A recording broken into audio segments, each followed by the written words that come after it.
Assalamualaikum warahmatullahi wabarakatuh. Perkenalkan, saya perwakilan dari kelompok 1A Bima Arya Nugraha dengan NIM F1 F1200067.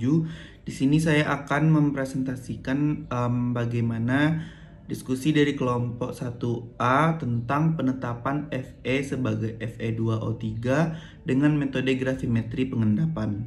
Adapun anggota-anggota dari kelompok 1A sebagai berikut, yaitu saya sendiri Bima Arya Nugraha dengan NIM F1 F1200067. Ada Cynthia Dwi Yunia Putri dengan NIM F1 F1200059. Ada Fitri Agritama dengan NIM F1 F1200041.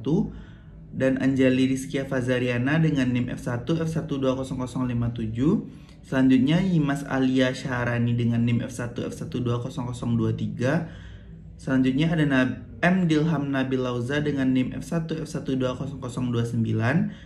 Elizabeth Rafresia Chuagolan dengan NIM F1 F1200025. Dan terakhir ada M. Alfarisi dengan NIM F1 F1200011. Baiklah, yang pertama yaitu prinsip pengerjaan.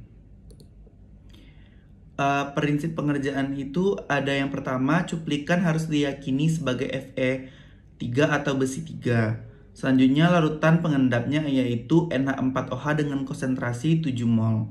Dan selanjutnya yaitu endapan berwarna coklat dari FeOH3. Dan endapan disaring lalu dicuci dengan menggunakan larutan pencuci NH4NO3 dengan konsentrasi 1%. Selanjutnya yaitu prosedur praktikum. Prosedur praktikum yang pertama yaitu timbang dengan teliti 0,4 gram. Contoh cuplikan di dalam botol timbang yang bersih dan kering. Larutkan cuplikan di dalam 25 ml Aquades dan 5 ml larutan HCl 6 mol dengan konsentrasi 1:1. Lalu tambahkan 1 ml HNO3 pekat. Didihkan larutan dalam ruang asam sampai larutan berwarna kuning jelas. Lakukan uji kesempurnaan oksidasi. Selanjutnya encerkan larutan sampai volume 100 ml. Panaskan lagi sampai tepat mendidih dan alirkan larutan NH4OH7 molar perlahan-lahan ke bagian tengah gelas kimia sambil diaduk sampai diperoleh kelebihan NH4OH7 molar. Didihkan lagi larutan sebentar kira-kira 1 menit lalu digestion sampai 30 menit.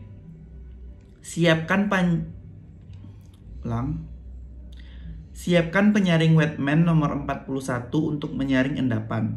Endapan yang sudah di-aging dicuci secara dekantasi menggunakan larutan pencuci NH4NO3 yang memiliki konsentrasi 1%. Lakukan pencucian 4 kali dengan lebih kurang 20 ml larutan pencuci setiap pencucian. Lalu pindahkan endapan secara kuantitatif ke dalam penyaring dan lakukan pencucian di atas kertas saring sampai bebas ion Cl-. Selanjutnya, sementara menyaring dan mencuci endapan, siapkan cawan pijar porselin sebagai berikut. Pijarkan cawan bersih kering dan kosongkan selama 30 menit. Matikan pembakar dan biarkan dingin di udara terbuka. Kemudian masukkan ke dalam desikator sampai dingin, kemudian ditimbang. Lakukan langkah tersebut, tapi pemijaran cukup 15 menit sampai pemijaran didapat berat cawan yang konstan. Selanjutnya, lipat kertas saring sampai endapan tertutup. Masukkan dengan bagian yang ada endapannya di bawah. Arangkan dengan suhu rendah, kemudian abukan juga dengan suhu yang tidak terlalu tinggi. Seterusnya, pijarkan endapan sampai beratnya konstan. Dan yang terakhir, hitung kadar besi di dalam cuplikan. Selanjutnya yaitu langkah-langkah. Yang pertama, penimbangan sampel besi. Pastikan sampel besi ditimbang di dalam botol timbangan. Selanjutnya, pelarutan sampel besi. Ditambahkan 2 ml Aquades dan 5 ml HCl dengan konsentrasi 1:1. Baiklah, sekian dari saya. Presentasi selanjutnya akan dilanjutkan oleh teman saya yaitu Cynthia Dwi Yunia Putri. Untuk larutan sampel besi, pertama kita siapkan 25 ml Aquades, lalu 5 ml HCl 1:1. Nah, langkah pertama kita larutkan sampel besi dalam 25 ml Aquades dan dimasukkan ke dalam gelas kimia berukuran 250 ml. Di sini kita aduk untuk melarutkan. Lalu kita masukkan ke gelas kimia.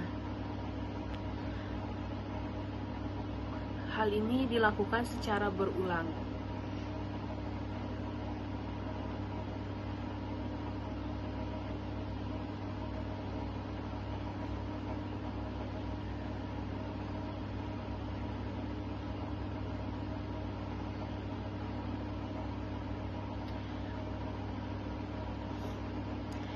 Selanjutnya, setelah dilarutkan, kita tambahkan HCl melalui dinding gelas kimia, dan setelah itu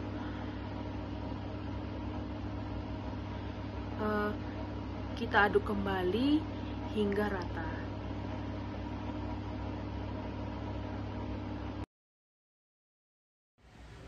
Prosedur selanjutnya yaitu menambahkan HNO3 pekat sebanyak 1 ml. Nah, apa sih fungsi dari HNO3 ini sendiri? Fungsi dari HNO3 ini yaitu sebagai oksidator. Nah, prosedur selanjutnya yaitu melakukan pemanasan pada sampel. Proses pemanasan sampel ini dilakukan secara terus-menerus hingga sampel berubah warna menjadi warna kuning jelas. Lalu selanjutnya dilakukan prosedur tes kesempurnaan oksidasi. Bagaimana caranya? Caranya yaitu dengan menambahkan 1-2 tetes NH4OH ke dalam sampel lalu diamati.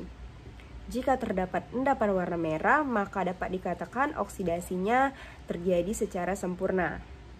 Lalu selanjutnya sampel diencerkan dengan menambahkan aquades hingga volumenya menjadi 100 ml. Lalu dipanaskan lagi sampel ini hingga tepat mendidih. Selanjutnya masuk ke proses atau tahap pengendapan, di mana prosedurnya yang pertama yaitu dialirkan larutan pengendap secara perlahan, kemudian dilakukan pengadukan secara perlahan dan juga secara merata. Baiklah, selanjutnya saya Anjali Rizkia Fazariana dengan NIM F1F1200057 yang akan melanjutkan penjelasan mengenai metode gravimetri. Nah, setelah dilakukan pengendapan, maka kita perlu melakukan proses pengendapan tersebut sampai terjadi proses pengendapan yang sempurna. Nah, pada saat proses pengendapan, kita harus melakukan pengendapan ini sampai terbentuk ciri dari pengendapan yang sudah sempurna. Di mana cirinya yang pertama itu adalah tercium bau amonia, yang kedua itu larutan menjadi lebih jernih. Nah, apabila telah terlihat kedua ciri ini, maka kita bisa mengatakan bahwa pengendapan tersebut telah sempurna. Setelah sempurna, kita perlu melakukan diges atau digestion selama 30-60 menit. Nah, pada beberapa endapan nih, kenaikan suhu itu akan mempercepat penyempurnaan endapan. Setelah endapan terbentuk, itu kadang-kadang kita perlu melakukan yang namanya pencernaan atau digestion. Di mana artinya adalah endapan tersebut dibiarkan bersentuhan atau melakukan kontak dengan larutan induknya. Biasanya itu dilakukan pada suhu yang ditinggalkan sebelum penyaringan dilakukan. Di mana sebenarnya digestion sendiri itu apa sih definisinya? Nah, digestion sendiri itu adalah suatu proses kita membiarkan endapan tersebut terendam di dalam larutan induknya untuk waktu yang lama. Nah, pada percobaan kali ini itu selama 30-60 menit. Nah, selama proses pengendapan ini diperolehlah kristal-kristal yang lebih kasar dan juga lebih murni.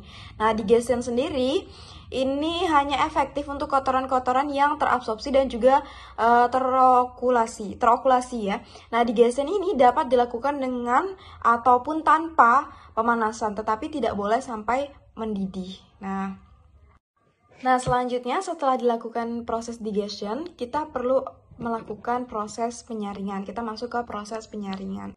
Di mana pada percobaan gravimetri ini, kertas saring yang digunakan adalah kertas saring bebas abu nomor 41. Nah, dalam gravimetri ya biasanya itu digunakan kertas saring yang tak berabu atau yang namanya itu disebut dengan aceless filter paper. Di mana dalam pembuatan kertas saring tidak berabu ini, itu kertas ini telah dibebaskan dari mineral-mineralnya dengan menggunakan HCl atau HF, sehingga apabila dilakukan proses pemijaran nantinya, itu akan meninggalkan abu kurang dari 0,0001 gram ya, sehingga sangat sedikit sekali abu yang akan ditinggalkan. Nah, keuntungan dari kertas saring ya, atau melakukan penyaringan dengan menggunakan kertas saring ya, itu adalah yang pertama teknik dan peralatan penunjangnya sederhana, kemudian didapatkan dengan mudah, kemudian permukaannya halus. Nah, sedangkan kelemahannya sendiri tuh yang pertama dapat bereaksi dengan pengoksidasi, asam, dan juga basa kuat. Kemudian kekuatan mekanismenya tuh kurang sehingga mudah rusak atau robek bila terkena pengaduk dan juga benda-benda keras lainnya. Kemudian dapat mengabsorpsi zat yang tidak terlarut, kemudian tidak mudah dikeringkan ya, sehingga untuk mencari bobot itu tetap harus kita pijarkan. Nah, kemudian kertas saring tersebut kita pasangkanlah ke dalam corong, lalu kita lakukan proses penyaringan. Dimana pada saat proses penuangan yang pertama itu yang akan tertuang adalah larutannya. Nah, kita tuangkan terlebih dahulu ya, larutan-larutannya itu kita keluarkan. Kemudian setelah yang tersisa adalah bagian endapannya, maka kita perlu melakukan yang namanya proses dekantasi. Nah, pada proses ini endapan itu akan dibiarkan mengendap dulu. Kemudian cairan jernih di atas endapan itu kita tuangkan ya, seperti tadi kita tuangkan ke dalam penyaring.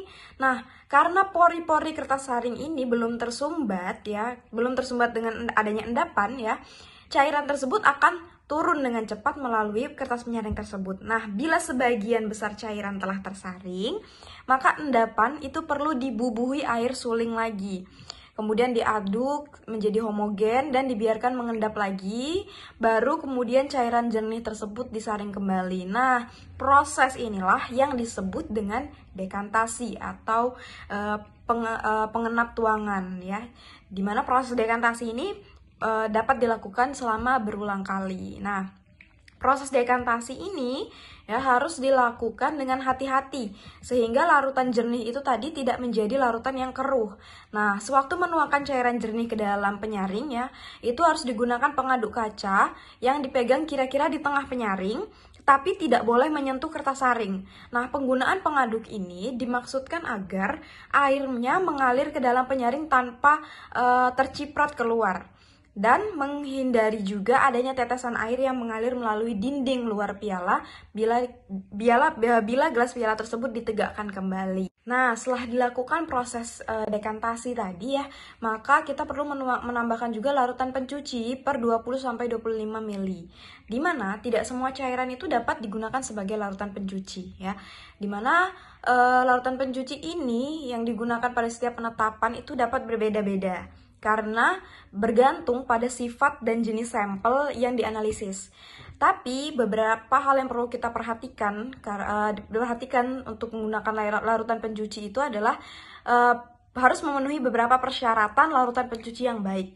Nah, diantaranya itu yang pertama adalah hanya melarutkan pengotor saja, ya, hanya melarutkan pengotor tanpa melarutkan endapan itu sendiri.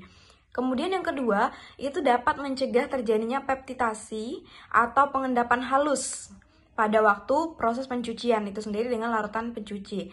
Nah, yang ketiga, itu tidak membentuk hasil yang dapat menguap atau mengendap dengan endapan. Kemudian yang keempat, itu mudah menguap pada suhu pengeringan endapan. Dan yang terakhir itu tidak mengandung garam yang tidak dapat menguap jika endapan dipijarkan. Nah, setelah itu proses selanjutnya adalah kita melakukan tes kesempurnaan pencucian. Nah, di mana tahap pertama yang harus kita lakukan untuk melakukan tes ini adalah kita tampung beberapa tetes tapisan ya atau filtrat dari pencucian tadi ke dalam tabung reaksi. Nah, selanjutnya kita ambil juga Aquades sebagai pembanding ya ke dalam tabung reaksi yang berbeda. Baik, saya Nima Saleh Syarani dengan NIM F1F1 20023 akan melanjutkan penjelasan rekan saya mengenai tes kesempurnaan pencucian. Hal yang selanjutnya dilakukan adalah tampung beberapa tetes tapisan atau filtrat ke dalam tabung reaksi. Lalu, disiapkan satu tabung reaksi lainnya yang diisi dengan Aquades yang akan digunakan sebagai pembanding. Diasamkan filtrat dengan 5 tetes HNO3 encer dan dihomogenkan. Ditambahkan lagi 1 tetes AgNO3 dan dibandingkan kedua tabung reaksi di alas yang gelap. Hal yang selanjutnya adalah lanjutkan proses penyaringan dan pencucian hingga seluruh endapan terpindahkan ke alat saring. Ditunggu hingga semua filtrat keluar, lalu tutup corong dengan kertas. Endapan tersebut dikeringkan di dalam oven. Selalu pastikan posisi corong berdiri. Endapan dipanaskan kurang lebih 30 menit. Baik, Assalamualaikum warahmatullahi wabarakatuh. Baik, di sini saya akan menjelaskan penjelasan dari rekan saya. Dan saya mengambil bagian yaitu proses pemijaran. Nah, sebelumnya kita harus tahu dulu apa sih proses pemijaran ini. Nah, proses pemijaran atau pengabuan adalah pembakaran dari endapan di kertas saring yang telah bebas dari kotoran pada cawan porselin dengan menggunakan bunsen atau tanur untuk menghilangkan kadar airnya. Sehingga endapan tersebut berubah menjadi suatu senyawa kimia yang rumusnya diketahui dengan pasti. Dan adapun tahapan pemijaran itu yaitu yang pertama endapan dikeringkan di dalam oven. Nah, lalu yang kedua pemijaran atau pengabuan dengan tanur atau bunsen. Nah, video akan ditampilkan di sini. Nah, kira-kira seperti ini. Jadi, endapan yang sudah kering tersebut dimasukkan ke dalam cawan. Seperti itu. Nah, saya akan melanjutkan prosesannya. Nah, sebelum itu, kenapa sih kita memakai tanur? Nah, dan itu pun ada alasannya untuk memakai tanur. Pada tahap ini, yang digunakan tanur, kenapa sih tanur bukan oven? Karena yang pertama, tanur dapat digunakan untuk memijarkan hingga suhu yang sangat tinggi, sampai minimal 600 derajat Celcius yang untuk proses pemijaran. Lalu yang kedua, pada tanur bagian atas terdapat lubang yang berfungsi sebagai tempat keluarnya uap air dan sisa pembakaran kertas saring itu sendiri. Nah, di sini kita bisa lihat ada kertas saring dan sebagainya. Baik, selanjutnya apa sih proses-proses pemijaran itu? Nah, sebelum dilakukan proses pemijaran, hendaknya kita endapan yang telah kering itu maksudnya dimasukkan ke dalam cawan yang sudah konstan. Yang tadinya mekanisme tahapan pemijaran yaitu yang pertama, pasangkan cawan di atas segitiga porselen yang menghadap ke salah satu ujung. Lalu selanjutnya, pada tahap pengarangan, arangkan kertas dengan api lilin dan bunsen sampai semua bagian kertas siram, hitam atau arang. Ya, namanya juga tahap pengarangan, makanya bagian kertas dibuat hitam atau menjadi arang. Lalu yang selanjutnya yang ketiga, pada tahap pengabuan. Besarkan api menjadi api pemanasan, lalu ditutup dengan cawan, sehingga kertas yang akan diabukan menjadi hilang atau habis pada proses pengabuan itu berlangsung. Lalu yang keempat, setelah kertas habis, lanjutkan pemijaran. Pemijaran dilakukan di dalam furnace atau tanur, seperti yang telah saya jelaskan tadi, kenapa sih digunakan tanur. Sampai pada suhu 600 derajat Celcius. Nah, kenapa harus suhu 600 derajat Celcius? Karena dari prinsipnya tadi, prinsip dari pengabuan cara kering yaitu dengan mengoksidasi suatu senyawa kimia dengan suhu tinggi yaitu sekitar 600 derajat Celcius. Dan kemudian melakukan penimbangan tertinggal setelah proses pembakaran tersebut. Nah, lalu yang terakhir, lakukan pemanasan 1 selama 30 menit. Dan lalu keluarkan cawan dari furnace dan didinginkan. Baiklah, itulah penjelasan dari saya. Bila ada salah kata, saya mohon maaf. Saya akhiri. Wassalamualaikum warahmatullahi wabarakatuh.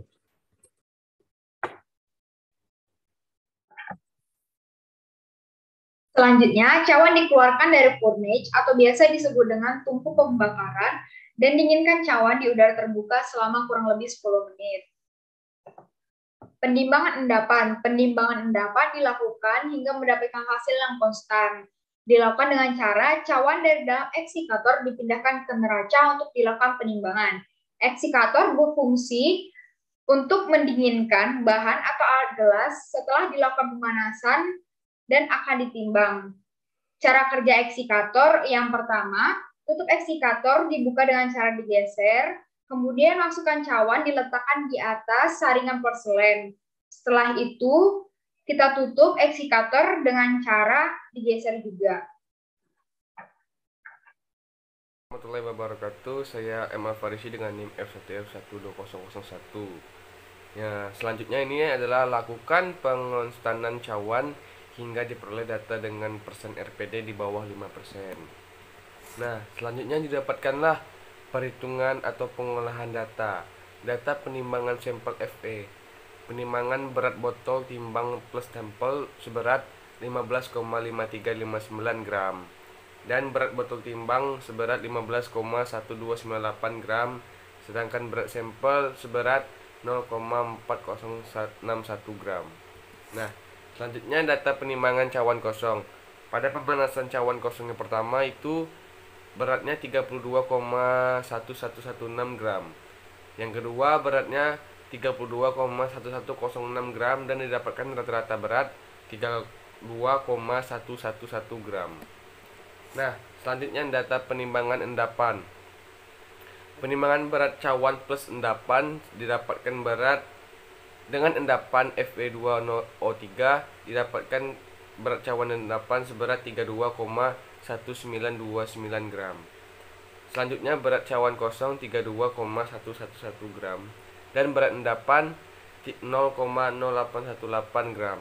Selanjutnya cara perhitungan data perhimpunan kadar diketahui sampel Fe sebesar 0,4061 gram, berat endapan Fe2O3 sebanyak 0,0818 gram, faktor gravimetri 2AR Fe per mR Fe2O3 sebanyak 0,70625 dan yang ditanya itu adalah persen Fe. Nah, cara menjawabnya persen Fe itu sama dengan Fg dikali berat endapan dibagi berat sampel dikali 100%. Nah, didapatkanlah angka seperti dalam PPT berikut ini. Nah, didapatkanlah kadar Fe sebagai Fe2O3 sebanyak 14,23%. Nah, itulah hasil dari presentasi dari kelompok kami. Sekian, terima kasih. Wassalamualaikum warahmatullahi wabarakatuh.